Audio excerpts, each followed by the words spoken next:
This is Lana with Lana Balana Design, and welcome to my happy place. Yes, I am in my craft room behind my desk, and this behind me is my beautiful backyard. And I hope you don't get to hear a lot of traffic. I hope you can hear me fine, and that traffic is not going to distract us a lot. Now, this video is going to be a completely different one from everything that I have posted thus far. In today's video, I'm not going to create anything, but talk about crafting supplies. Now, there's a little squirrel. Okay, got distracted there for a second. Sorry about that. So I belong to a couple of card making groups on Facebook, and a lot of people have been asking questions like, why am I not getting good stamping results? Or why is my paper warping when I'm embossing? Why is that I'm not getting good results when I'm embossing? Why is this? Why is that? So before you ask that question, why is something happening? Ask yourself, which supplies are you using? That's the key question. Now, this industry that we're in is not a cheap one, and we all know that. And we often want to cut corners wherever we can, whenever we get that chance. But let me tell you, cutting corners in this industry is not a good thing to do. Now, instead of cutting corners, you can stretch your supplies and use that dye or stamps or your inks in different ways for different things. You can do that, but you cannot cut corners. Otherwise, you are going to have a very different results, and it's not going to be as well made, no matter how much time and effort you put into creating something. So let's start from paper. Paper is the basically main component that we all have to have in order to create something. So there's a lot of different paper out there, different weight, different color, different texture, and people get lost in buying paper and overwhelmed. I know how it was for me when I first started. The first and most important thing to know about paper that you're buying is keep eye on heavy card stocks. So the paper that you're going to use to make cards is going to be at least 80-pound cardstock and go from there. So it goes from 80-pound cardstock, then 110, and then it can be 140-pound cardstock, which is usually for watercolor paper. Now, in card making, you don't have to go that heavy. If you go, like now we're talking about card boxes and stuff like that, like you don't need to have paper that it's 200 pounds. That's going to be a super thick paper, and you don't need to go that far. As far as I would go with my paper is, as I said, a 140-pound cardstock, which is usually watercolor paper. Now, that being said, what kind of paper? Now, a lot of companies out there that make crafting supplies do make paper.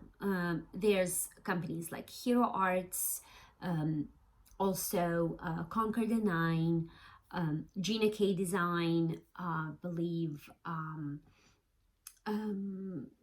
I can't think right now, but there's Altenew. That's right, Altenew. They all make paper. Um, so I do have some of that paper, but I don't usually use it. When it comes to colored cardstocks, I do have some, but I don't often use it. The main reason why I have a colored cardstock is for my card bases, and that paper I often buy at Michael's. Now, Michael's has this brand called Recollections, and Recollections, I believe, is I'm not sure if it's their brand, but if it's not, they exclusively make stuff for Michael's. So Recollections has two different size of paper. There's 65-pound cardstock, and there is 110-pound cardstock that they sell at their stores. Now, 65-pound cardstock is very, very thin paper, and I don't recommend that paper for card making. I usually use that paper for making envelopes. It is fairly inexpensive. I believe you can buy 60 sheets of paper for like $5. So as you can see, it's really, really inexpensive. So you can get 60 envelopes for $5. I think that's a good deal. And that's one paper, and another one is 110-pound cardstock. That paper also comes in a variety of colors, and I often use that paper for my card base. It is very nice, sturdy paper, so that's a way to cut corners, so to speak.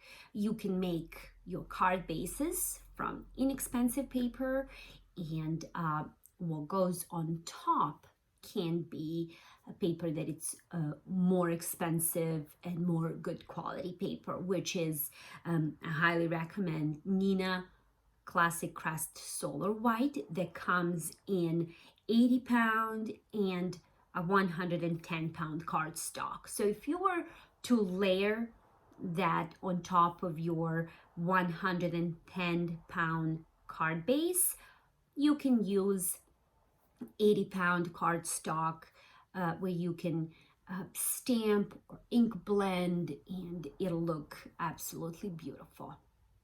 So that's one thing.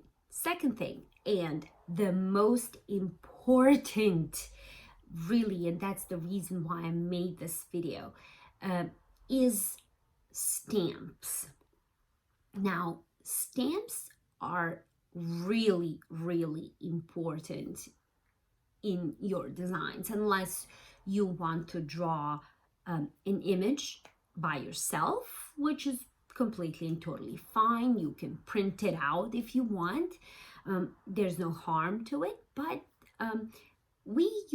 crafters use a lot of stamps, and we buy a lot of different stamp sets.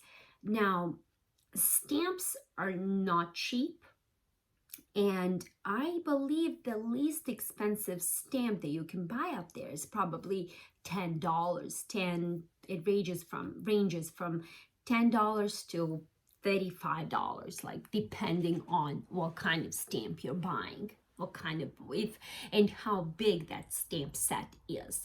Now, why are those stamps so expensive? Well,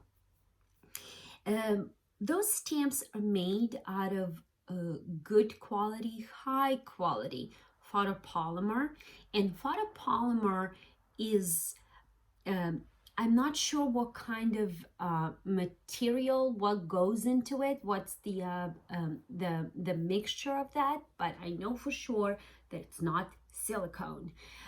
Now, photopolymer has the properties of photopolymer are that it can get uh, it gets stuck on your stamp positioners in your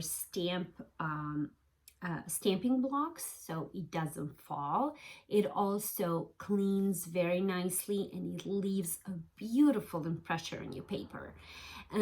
Next thing, it's not thin, and it's definitely going to last you for a very long time. And one of the most important things about photopolymer stamps is that they're all made in the US. That's the main reason, and I think most important reason why you should buy photopolymer stamps. At the beginning, why I'm saying all of this to you people. So when I first started, I was watching some videos on YouTube, and I was like, oh my gosh, this looks so cool. I wanna try this. It looked super easy and super fun. Okay, so I remember, I can't remember the name of the stamp. It doesn't even matter, but I saw this video and I fell in love with it, and this stamp was by Altenew. So I went to their website and I saw the stamp set, and the stamp set was about, I think, $25, and I was like, oh my god, this is expensive. I'm not going to spend $25 on it. So I went on eBay and I found a quite similar stamp, believe it or not, and that stamp was like $8. I was like, oh yes, cool, I'm gonna buy this. And on top of all of that, I bought a lot of different stamps. So I spent about $30 worth of stamps. I was pretty stoked. But when that shipment arrived, when I opened it, I was really disappointed. Spoiler alert. Don't buy things on eBay. It sucks. First, stamps that I bought were super thin, very flimsy. They wouldn't stick on my stamp positioner nor my stamping blocks. Ink wouldn't stick to it. I had horrible results with my stamping, didn't like it. I couldn't do anything with them, and I ended up wasting those $30. So don't buy cheap stuff. It's not good. And that being said, I'm going to show you something. It's really important for you guys to know this and educate yourself. Something that I found on eBay recently. Okay, so this is what I recently found on eBay, and I got appalled. This stamp set here, as you can see, it is a knockoff from Colorado Craft Company. It's a cheap knockoff, and they stole their design. Now, this is not okay, you guys. I don't support plagiarism in any kind of way. This is not cool. Now, this stamp, as you can see, is less than $7. It is made out of silicone, and it is made in China. This is horrible, you guys. Like, I am telling you, this is not cool. So, as you can see, this stamp set looks exactly identical to this stamp set, which is the original, made by Colorado Craft Company. This stamp set is made out of photopolymer, as you can see, the finest photopolymer, and it is made in the US. It is the US company, and it protects America's future buy American. I agree with this statement 100%. This is their design. They worked very hard to create this design. And this stamp set cost, as you can see, $20. This is the original. Now, please, I know you're going to say, oh, it looks the same. Yeah, sure, it looks the same, but it's not going to be the same once you receive it. As you can see, this, as I said, is made out of photopolymer. This is made out of silicone. Silicone does not take that ink nice. Ink is not going to stick to that stamp as well as it will on photopolymer. And as a result, you're going to get a very splotchy, kind of uneven impression. And on top of that, it's not made in the US. It's stolen. It's the stolen design. It's plagiarism. And it hurts. It hurts to see that. It's hurting our little companies, our US companies. So please do not buy on eBay. Yes, and that is the main problem. So please support your local stores. It's really important to buy local, support your country, be patriotic when it comes to this. These little companies do need your help. If you're buying and when you're buying something, when it comes to your crafting supplies, please buy local. That way, you know you're gonna get a good quality product. And another thing, what is so cool about it is that all these companies, because they're so small, they have a great return policy and they work with you guys in any kind of way. If you don't like something, they will be more than happy to return that for you or exchange it. They're quite friendly and they work a lot. So please support your locals. Another thing that it's also important aside from paper and stamps are inks and markers. Inks that I also use are all made in the US. You want to stick with the reputable companies that make inks in the US. First, again, support your little local stores and manufacturers. And also, what is so important is that you want to know what kind of ingredients are in those stamps, in those inks. The reason for it, because you don't want to get anything that is harmful for you, right? So all these inks, most of them are plant-based and washable, and they also make, a lot of companies actually make inks for kids. So they're kids friendly and it's just absolutely fun for everybody. So again, buy local. Another thing what I wanted to point out is that when investing in something, some kind of supplies, make sure you buy a good quality product. I made that mistake once and I'm never going to repeat it ever again. Stay away from cheap stuff because you're not going to get good results. It just doesn't work. The same thing is for stamp positioners.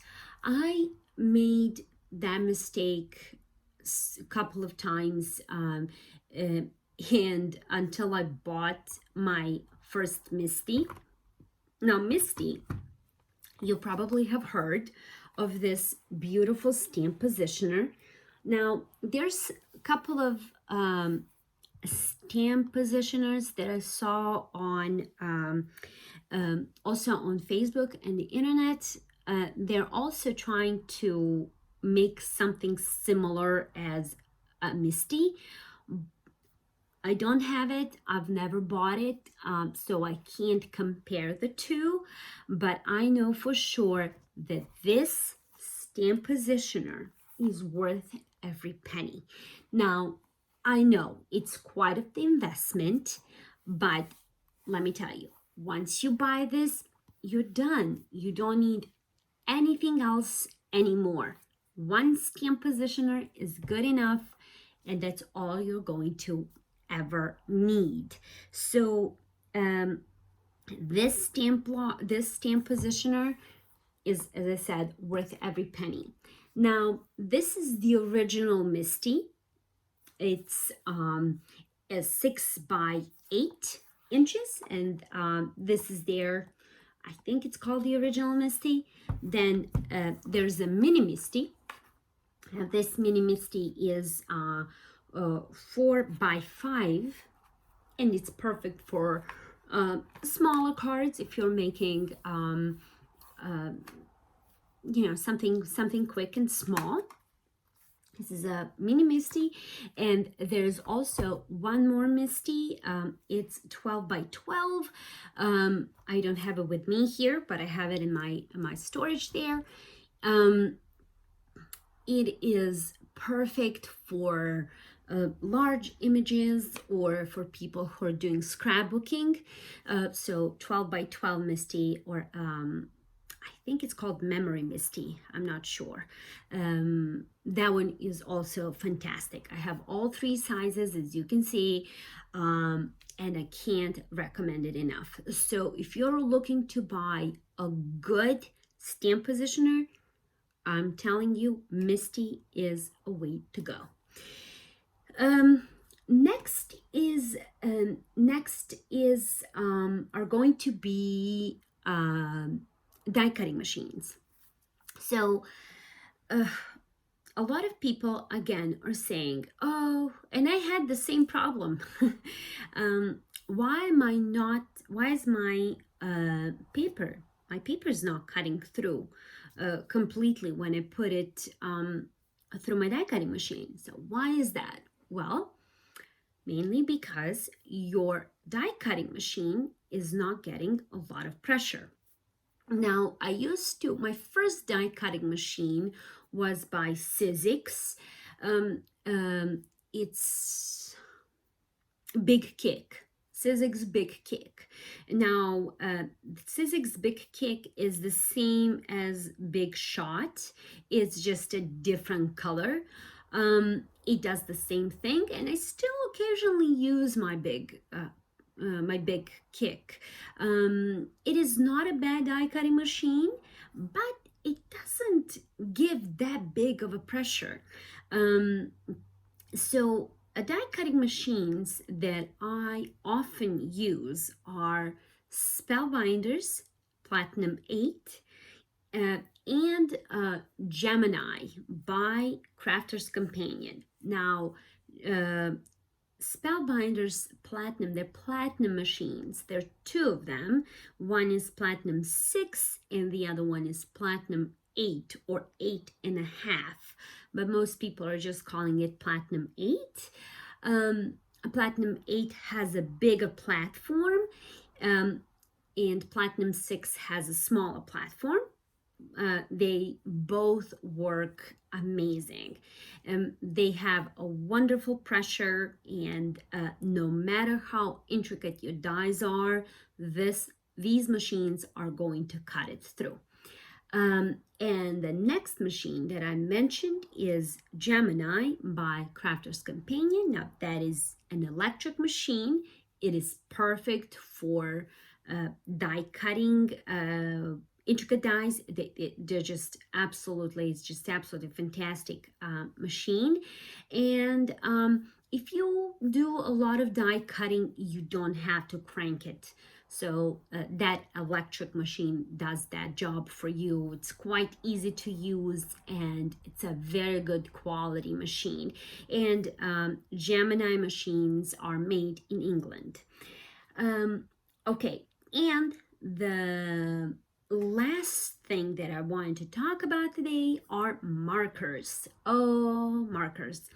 Okay, alcohol markers are the most I think markers that the crafters are using the most, and artists for that matter, when it comes to coloring your images. A big, the most famous, I could say, markers are on the market are Copic markers. Now, Copics are quite an investment. They are really, really expensive. And unless you are 100% sure that this is the business that you want to be in, and this is what you want to do, yes, go ahead and invest in Copics, unless you can afford them, of course, and by all means buy all Copic markers. No, there's nothing wrong with it, of course. But they are quite an investment, but they're absolutely worth it. They blend beautifully, and there's a lot of colors. I believe there's 300 350 or something like that, 350 plus markers, something like that. And what is so cool about Copic markers is that you can buy re-inkers for them. And with that, you can create your own colors. It doesn't have to be those shades that they have. You can mix and match different inks and then create your own color, which is really, really cool if that's what you want to do. Another alcohol markers that I like to use are Spectrum Noir. Spectrum Noir is also a British company, and they are quite okay markers. They don't have as big of a selection as Copics, but they're okay. For the beginners, I would say start with Spectrum Noir and see how you like them. I could say they don't blend as uh, well as the Copics, but they're still okay. They're not bad. I can recommend them as well. If you cannot afford Copics, try Spectrum Noir markers.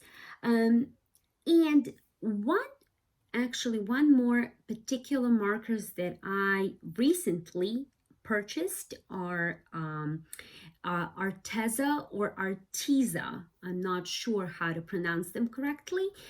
They are also a US company, and they are real brush markers. So these markers have pigment inside of them, and their brushes are made out of real hair. They act, you can use them as markers to blend with them, or you can use them as watercolor markers, which is so cool. I love that about them, and I was like, I just was blown away when I first used them, and I want to show you what I actually colored. Just the other day, I colored this using my Arteza or Arteza markers. They're really cool, very vibrant. There's a lot of colors that you can choose from, and I do recommend them. So I think I covered everything that I wanted, and I said everything that I wanted to say. If there is anything else that you have questions about, please don't hesitate to ask. There's a lot to learn and a lot to explore when it comes to this industry. So if you're a newbie and interested in any of this, shoot me a message and let's connect. I guarantee you are going to love this industry if you're thinking of starting. Thank you so much for watching. See you guys in the next video and have a wonderful